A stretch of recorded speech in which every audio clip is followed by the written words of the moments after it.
अभी तीसरी लहर आने वाली है, और तीसरी लहर मैं बता सकता हूं कब आएगी, कितनी जोरदार होगी, सारी बातें बता सकता हूं। मुझे मालूम है तू, ये सब तेरा किया धरा है, ये प्रक्षेपण तू करवा रहा है, ये रेडिएशन तू फैला रहा है, क्योंकि मुझे मालूम है। कोई बोलेगा नहीं, किसी को बोलने की हिम्मत नहीं है, लेकिन सच यही है। जो मेरी बात को सुन रहे हैं वो इसे रिकॉर्ड करें और लोगों तक पहुंचाएं।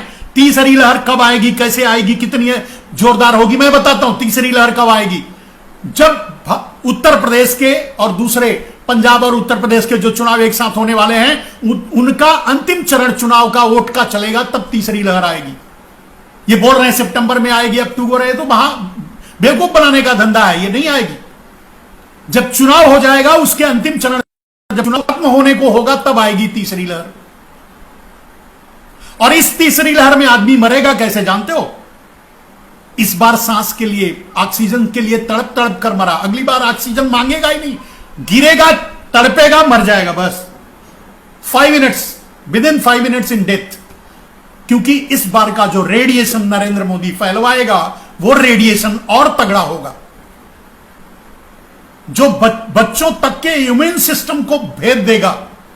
युवा 18 साल, 12 साल, 14 साल के बच्चों तक के इम्यून सिस्टम को भेद देगा, सांसें रोक देगा, शरीर से तुरंत ऑक्सीजन खत्म कर देगा। विज्ञान की दुनिया में, किसी महामारी में, किसी विज्ञान की दुनिया में, किसी भी विज्ञान में ऐसा नहीं है कि किसी के शरीर से ऑक्सीजन अगर खत्म होता है तो वो एकमात्र कारण होता है रेडिएशन। चैलेंज है, इस पर जवाब दे, मेरी इस बात का WHO जवाब दे, या ICMR भारत की संस्था जवाब दे कि यह सच है या गलत। किसी को भी ऑक्सीजन के बगैर मरेगा तभी जब उसके शरीर में रेडिएशन एक लेवल से बहुत ज्यादा आगे निकल जाएगा। तो यह कृत्रिम है, यह नरेंद्र मोदी की साजिश है। नरेंद्र मोदी का टारगेट है 84 करोड़ भारतवासियों को मार देना। यह वर्ल्ड ऑर्डर की डिमांड है, भारत को वर्ल्ड ऑर्डर में सेट किया जा रहा है। मरेंगे, आप भी मरोगे, हर घर में 3 आदमी मरेंगे, 5 लोगों का परिवार एवरेज माना जाता है। 84 करोड़ मरने का मतलब होता है हर घर में 3 आदमी मरेंगे एवरेज। किसी के घर में 1 मरेंगे तो किसी में 3-4। अब जब हर घर में 2-3 आदमी मरेंगे, उस घर में हिम्मत रहेगी नरेंद्र मोदी का विरोध करने के लिए? तो नरेंद्र मोदी आजीवन प्रधानमंत्री रहेंगे, नरेंद्र मोदी आजीवन राष्ट्रपति रहेंगे। भारत में अगर 40 करोड़ लोग बचेंगे, 40 करोड़ लोग, 50 करोड़ लोग बचेंगे, तो उसका ही प्रधानमंत्री भारत रहे नरेंद्र मोदी रहेगा, उसका भी राष्ट्रपति नरेंद्र मोदी रहेगा। नरेंद्र मोदी तब भी गद्दी नहीं छोड़ेगा। इतना बड़ा क्रूर भयानक भेड़िया है नरेंद्र मोदी।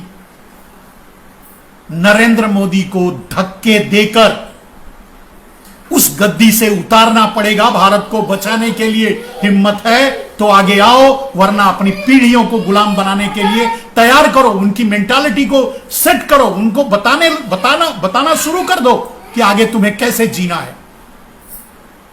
आगे तुम्हें जीना नहीं, आगे तुम्हें कुत्ते की मौत कैसे मरनी है, क्योंकि आगे नरेंद्र मोदी का शासनकाल है। नरेंद्र मोदी का शासनकाल कंटिन्यू करेगा। आपको, अगर आपको अपने आप को नहीं, इस देश को बचाना है, अगर आपको लगता है कि भारत आपकी भूमि है, आप भारत के लिए में पैदा हुए हो, भारत के लिए जी रहे हो, भारत के लिए कुछ कर सकते हो, तो आपको आगे आना होगा। आपको नरेंद्र मोदी के खिलाफ खड़े होना होगा। आपको नरेंद्र मोदी को गद्दी से हटाना होगा। मेरे दोस्तों, मुझे जो कहना था, मेरा जो विषय था वो ये था कि नरेंद्र मोदी भारत के प्रधानमंत्री नहीं है, अडानी अंबानी यानी मोदी शाह पारेख मेहता के CEO बन के रह गए हैं।